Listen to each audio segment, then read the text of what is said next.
বর্তমানে পশ্চিমবঙ্গ রাজ্যের চাকরির জন্য আমাদের যে ফর্ম ফিল আপের জন্য কেস করতে হবে, পরীক্ষা নেওয়ার জন্য কেস করতে হবে, রেজাল্ট পাবলিশের জন্য কেস করতে হবে, আন্দোলন করতে হবে। পাবলিশের পরে তার যে অ্যান্সার কি, যে প্রশ্ন ভুল আছে সেগুলো দেখিয়ে দিয়ে দিতে হবে।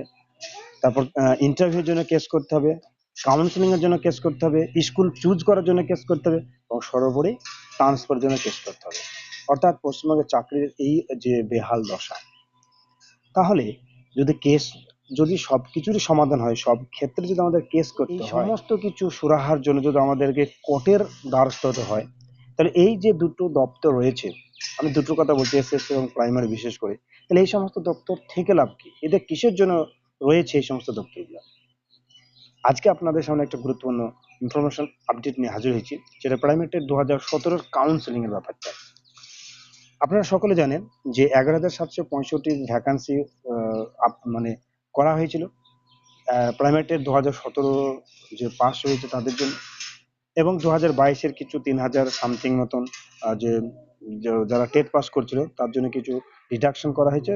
সর্বোপরি 10,000 প্লাসের উপর এটা কাউন্সিলিং প্রক্রিয়া চলছিল, এবং তার মধ্যে 9,533 জনের কাউন্সিলিং প্রক্রিয়া সম্পূর্ণ হয়েছে। প্রাইমেটের 2017 কথা বলছি, যেটা 24-এ রিক্রুটমেন্ট বা নিয়োগ চলছে।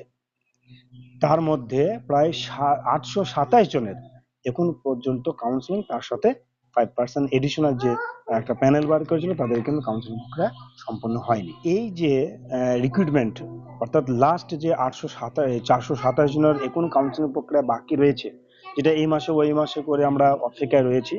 কিন্তু পর্ষদের যে যুক্তি সেটা হচ্ছে যে ওবিসি মামলা, আপনারা সকলে জানেন যে ওবিসি হাইকোর্ট থেকে বাতিল করা হয়েছে, তারই অজুহাতে এই সমস্ত রিক্রুটমেন্ট গুলা বন্ধ করে দেওয়া, অর্থাৎ আর করবে না এরকম কিন্তু একটা ওরা বলেছিল।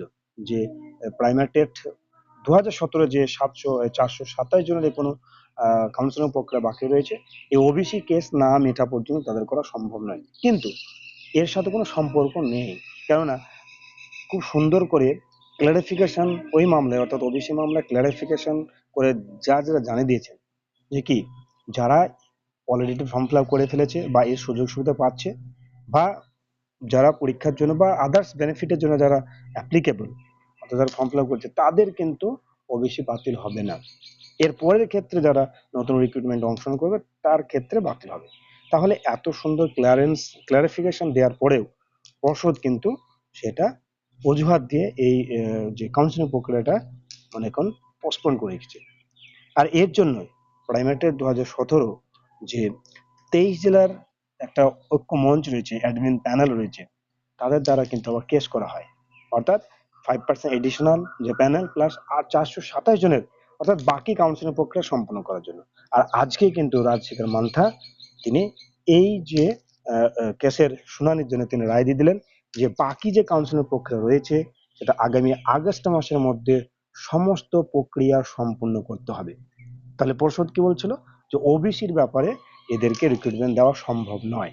তো বন্ধুরা, এটাই ছিল আজকের সবথেকে গুরুত্বপূর্ণ ব্রেকিং নিউজ এবং গুড নিউজ, যে প্রাইমেটের 2017 বাকি যারা কাউন্সিলিং প্রক্রিয়ায় অংশগ্রহণ করেননি, অর্থাৎ 427 এবং 5 এডিশনাল যে কাউন্সিলিং প্রক্রিয়া বাকি ছিল সেটা কোর্টের নির্দেশে আগামী আগস্টের মধ্যে কিন্তু কমপ্লিট করতে হবে।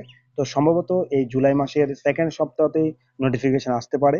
তো এটা ছিল আজকের গুরুত্বপূর্ণ নিউজ। যদি তোমাদের কাছে ভিডিওটি ভালো লেগে থাকে অবশ্যই লাইক দেবে, কমেন্ট করবে, এবং এই চ্যানেল নতুন হলে অবশ্যই চ্যানেলটিকে সাবস্ক্রাইব করবে। নোটিফিকেশন পাওয়ার জন্য বেল আইকনটা অবশ্যই অন করে রাখবে। ভালো থাকবে, সুস্থ থাকবে।